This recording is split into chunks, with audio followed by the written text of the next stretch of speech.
Let's go, baby. Man, be more motherfucking. Let's go, baby. Man, be more motherfucking. Let's go, baby. Man, be more motherfucking 20 though, man. That's 420. Gotta keep that on me. Gotta keep that on me. Cause the whole hood on me. And the boys they want me. What's up, guys? It's me, Marvin. Welcome back to Gaming with Meme 420. And today, guys, I got a video for you. It's a great day. It's a great day, man.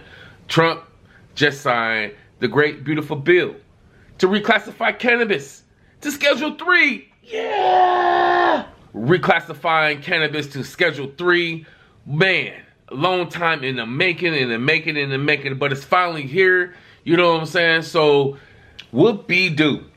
Reclassify cannabis as a Schedule 1 to Schedule 3. Whoop-de-doo. I bet he really thought he was doing the people a favor. I wonder what people are going to feel about him right now. You never stop nothing. You never will stop nothing. We've been using cannabis the whole time. You guys are just now catching up. But I'm glad you're trying to get educated on it. I'm glad, you know, it's been reclassified. You know, long overdue. Long overdue. But it's finally here. You know, let's go to the next stage and legalize the whole thing and let people just be free to use cannabis whenever they want, grow it, whatever the case may be. People that goes to the doctor and get it subscribed to them and stuff like that. Then yeah, I also think that it should be watched over, you know, make sure that the cultivators and people who's growing and selling the cannabis and CBD is not putting crazy chemicals in there to harm people's bodies. So yeah, I'm happy for it. You know what I'm saying? Let's get this video started, man. Let's go. Duke University's Dr. David Casseret, the National Commander of the American Legion, Dan Wiley, and my friend Howard Kessler. Howard, how are you feeling? I'm telling you, he looks better than he did 20 years ago. But I don't want to go through what you went through to get there, right? But it looks like you're doing great. I'm proud of you. I want to emphasize that the order I am about to sign is not the legalization, or it doesn't legalize marijuana in any way, shape, or form, and in no way sanctions its use as a recreational drug. It has nothing to do with it. Just as the prescription painkillers may have legitimate uses, but can also do irreversible damage and never, you know, if you look at some of the damage that can be caused, wreck lives, and if it's abused. It's never safe to use powerful controlled substances in recreational manners, and especially in this case, if you take a look, illegal and unregulated drugs, very, very bad thing. So I've always told my children, don't take drugs, no drinking, no smoking, and just stay away. I've always told my children, don't take drugs, no drinking, no smoking, and just stay away from drugs. I have been, they would look at me and they said, Dad, would you stop saying that? I would say it every time I looked at it practically. Young Americans are especially at risk, so unless a drug is recommended by a doctor for medical reasons, just don't do it. At the same time, the facts compel the federal government to recognize that marijuana can be legitimate in terms of medical applications when carefully administered in some cases.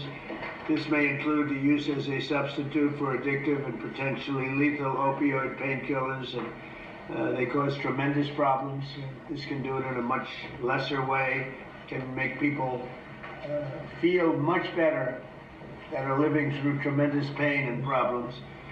40 states and multiple U.S. territories have already recognized the use of medical marijuana.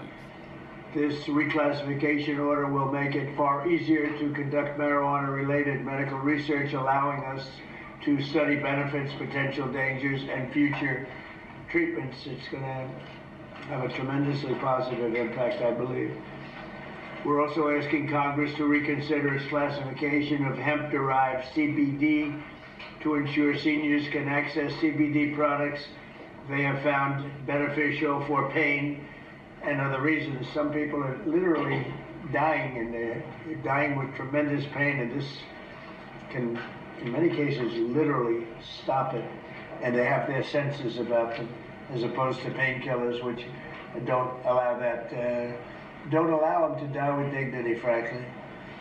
I promise to be the president of common sense, and that is exactly what we're doing. This is really something having to do with common sense, and it's something having to do with the fact that so many people that I respect ask me to do, people that are having problems, big problems. They are having big problems with illness, with cancer in particular.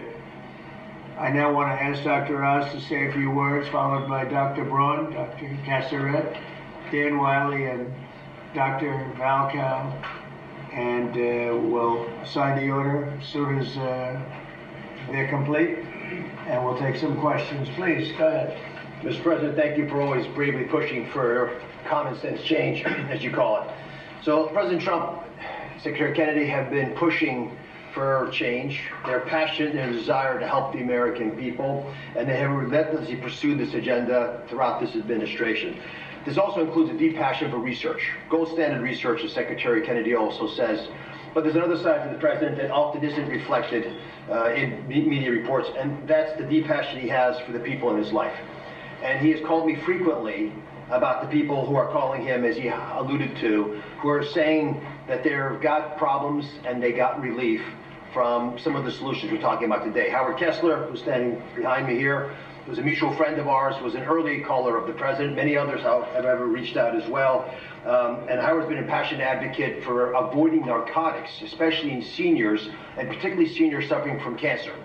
And that's a population that is a very important one. And it's a sympathetic population that's desirous of trying new ways besides some of the conventional approaches that have been tested by pharmaceutical companies but have untoward side effects. At the beginning of the year, one of the first things the president told me, he doesn't actually tell you, he demanded from me, that my agency, CMS... Nobody demands from him. Nobody. You have to know him. That's right. Use all tools at his wherewithal to find a better way to help seniors. A passion for a population that has gotten left behind with these discussions. I promised that we would find an answer, even though it had not been done before. And today we are delivering on that promise. Today, our Innovation Center at CMS is announcing a new model and additional actions to give seniors access to cannabinoids. These are CBDs, and they're non-addictive, which many are already using to manage pain. There's some clinical evidence that's showing that CBDs provide relief from common conditions that affect Americans, including cancer symptoms and chronic pain and a slew of other problems that affect disproportionately seniors and our veterans. And 6 in 10 people who use the CBDs report that they improve their pain. I think all of those people are calling the president, judged on the number of calls in the support of what we're doing today.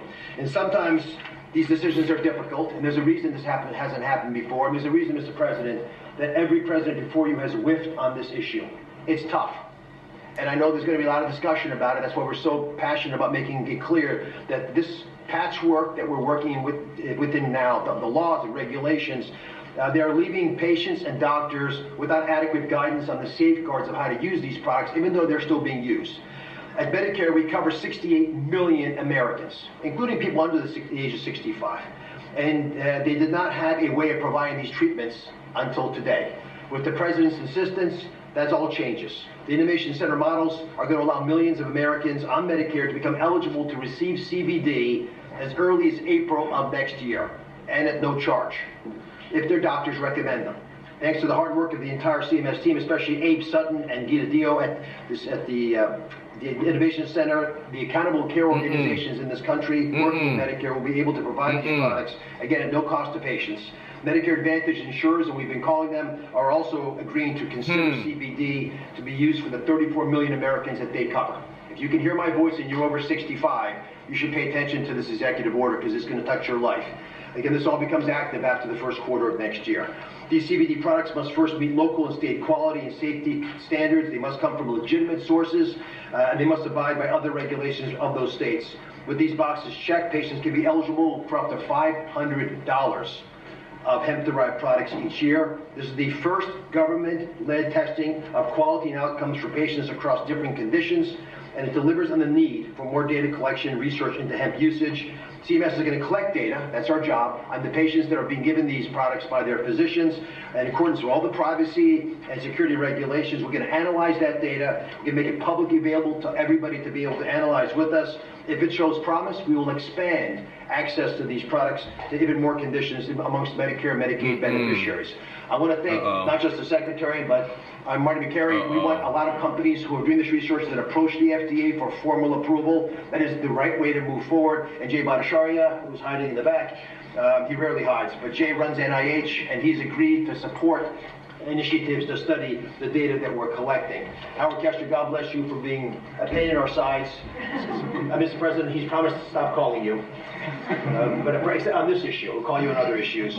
And I thank you again from the bottom of my heart for taking a difficult stance. Thank you very much. About time, long time in the making, man. Long time in the making. Oh, hats off to Donald Trump for signing it. You know, hats off to all the doctors and governors who is pushing it and pushing it and pushing it. Let's get this thing all the way, you know, legal, so people can have some relief, so they can stop using these pharmaceutical drugs, man, and killing themselves with these opiates, man. People need a new way of living. You know what I'm saying? A healthier way of living. All these pills that they was having with the side effects and stuff was not helping. What it means for me, not much, because they talking about the seniors and people with cancers and stuff like that. You know, recreation smokers, we still have to wait. But everyone has an issue. Everybody has a reason to smoke, so you shouldn't discriminate, you know what I'm saying, for any reason why anyone decide to go indulge in cannabis. It's not for everybody, you know what I'm saying, but the ones is for, you know what I'm saying, you know, you should be happy. I'm happy, you know, because it's going towards something that I indulge in, you know.